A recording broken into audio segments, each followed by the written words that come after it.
हमारे पास ज्यादा वक्त नहीं है मालकिन।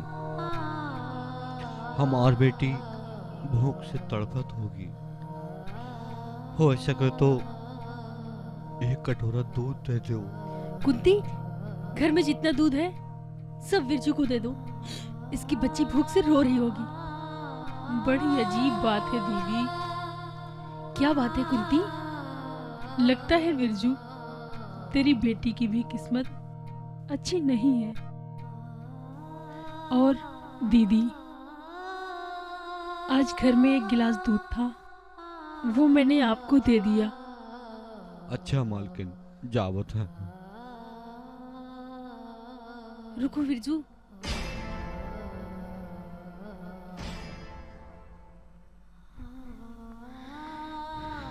दूध मैं लाती हूँ।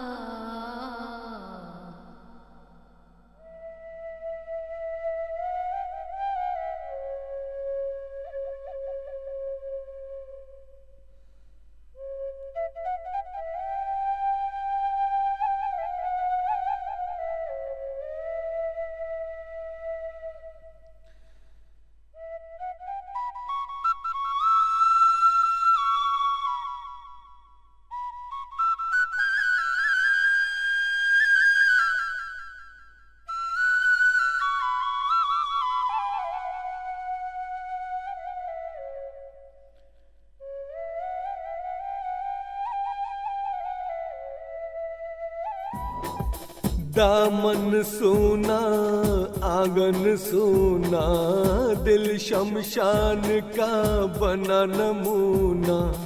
तन मन फूक रहे लाचारी, हाय विधाता अवला नारी। करम कियो ना मिठी लकीरे, करम कियो ना मिठी लकीरे। किस्सा कौन सुनावे, कहानी है ये नारी की, नारी की है कहानी। कहानी है ये नारी की, नारी की है कहानी। ओ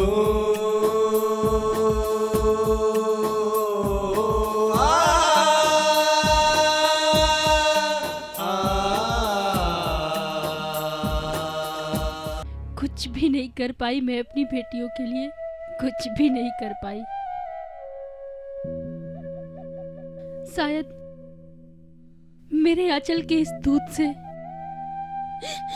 अगर बिरजू की बेटी बच गई तो मैं अपने आप को खुश नसीब समझूंगी, खुश नसीब समझूंगी। शायद मैं अपने आप को खुश नसीब समझूंगी, खुश नसीब समझूंगी। मेरे आंचल का ये दूध किसी के काम तो आया, किसी के काम तो आया। धन्य है दीदी, आप धन्य हैं।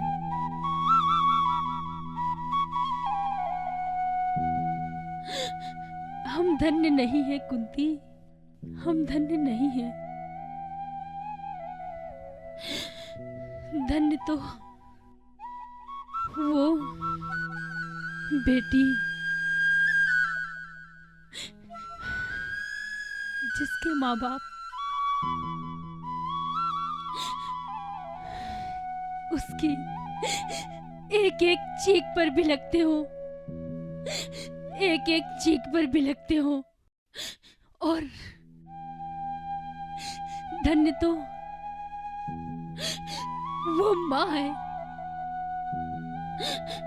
जिसका पति दर दर दूध मांगता फिरता हो, दर दर दूध मांगता फिरता हो।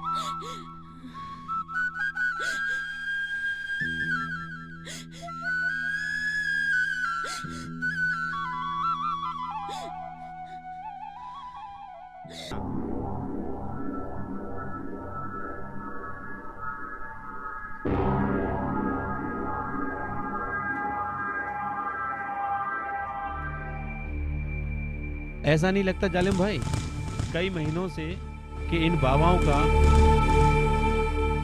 छोरागढ़ में कुछ ज्यादा ही आना जाना लगा हुआ है।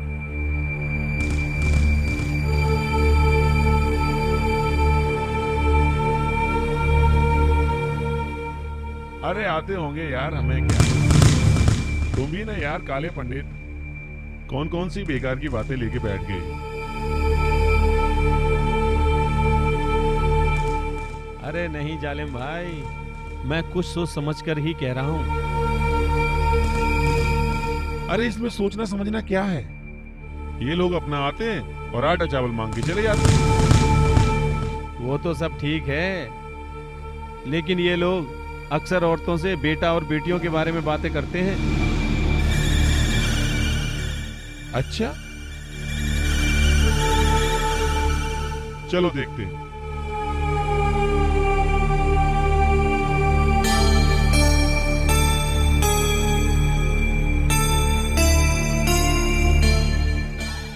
जय भवानी। जय भवानी। आओ महाराज, बैठो बैठो बैठो।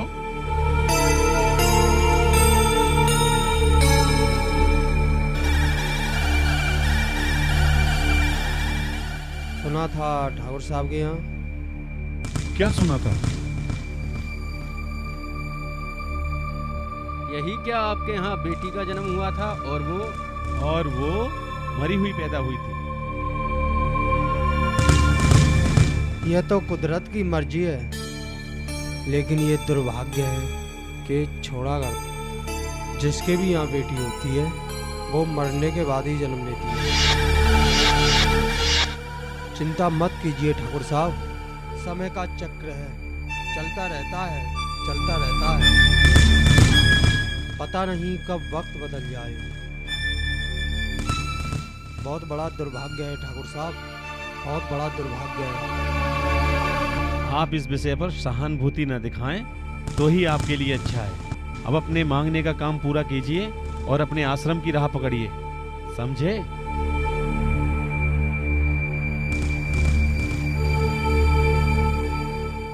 यही कारण है कि छोरागढ़ की घरों की दीवारों पर बैठकर कौवे भी नहीं रोते।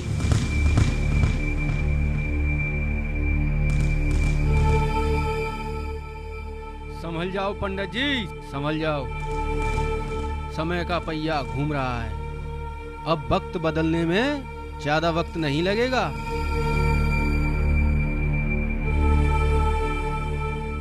हाँ?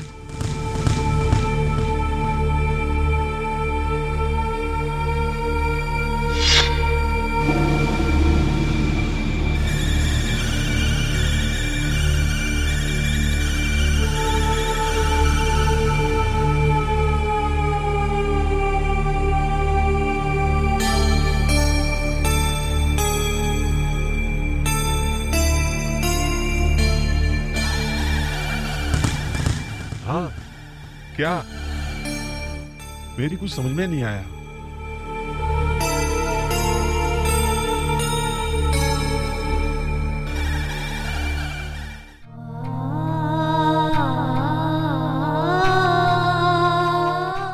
काफी समय गुजर गया, जालिम सिंह को यह पता ही नहीं चला कि मेरी एक बेटी बेजू धोबी के घर पल रही है।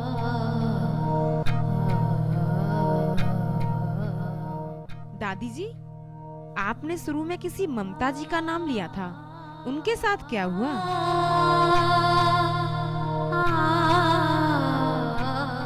ममता जी इस छोरागढ़ में यह बीड़ा उठाकर आई थी कि वो लड़कियों की हत्या बंद करवा देंगी।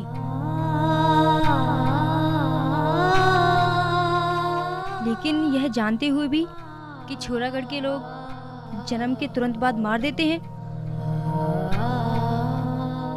वो इस गांव में आए ही क्यों? उनके पिता जसवंत सिंह तथा मनोहर पटेल की दोस्ती की वजह कहो, उनकी जज्बाती फितरत। हाँ, इसके लिए मनोहर पटेल ने काफी पहल की थी कि उनके बेटे सुधीर की शादी ममता से हो जाए। सुधीर ममता जी के पति थे।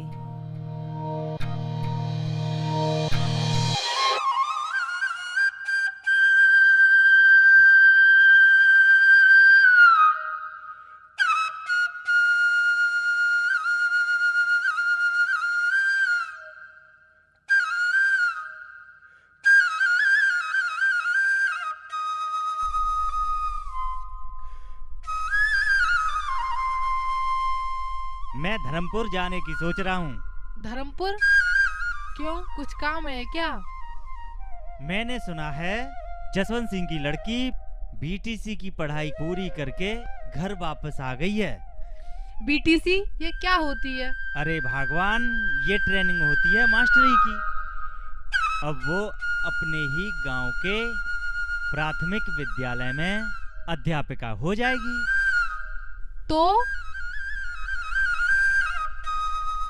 तो क्या, सोच रहा था सुधीर के लिए रिश्ते की बात चलाऊं। दिन में सपने देखने कब से शुरू कर दिया आपने?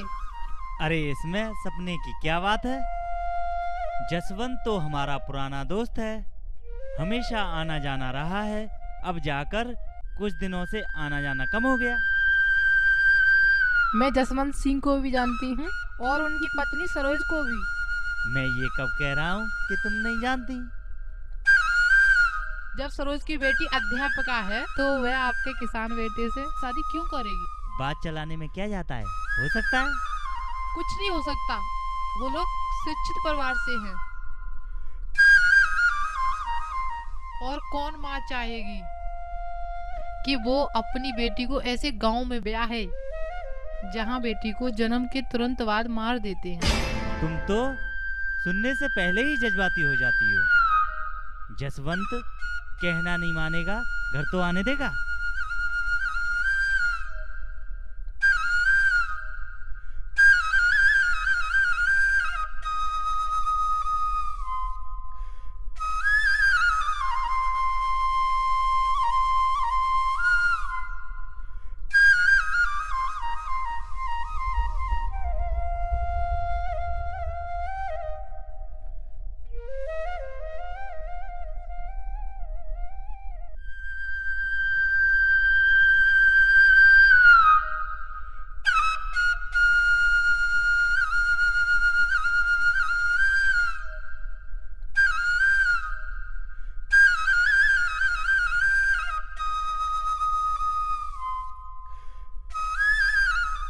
छड़ी कहाँ है मेरी? मैं तुम्हारे पास बेटी